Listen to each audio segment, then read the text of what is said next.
I'm Kayla Gaskins in Washington. The Trump administration set to ban transgender athletes from traveling to the U.S. to compete in sports.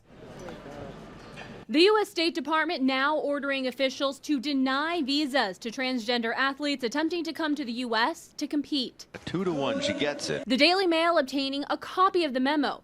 Reporting in it, Secretary of State Marco Rubio wrote, in cases where applicants are suspected of misrepresenting their purpose of travel or sex, you should consider whether this misrepresentation is material such that it supports an ineligibility finding. Meanwhile, Attorney General Pam Bondi threatening to sue California, Maine, and Minnesota if they don't comply with Trump's executive order barring transgender athletes from competing in women's sports. At a White House event this past Friday, Trump threatened Maine's federal funding during a tense exchange with their governor over the issue. You better comply because otherwise you're not getting any federal funding.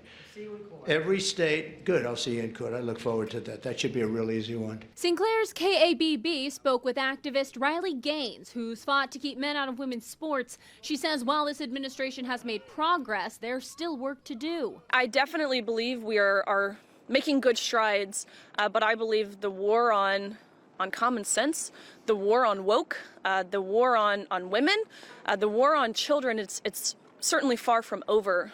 Over at the NSA, the new director of national intelligence, Tulsi Gabbard, said more than 100 intelligence officers are about to be fired for taking part in sexually explicit discussions about transgender experiences on official agency communication platforms.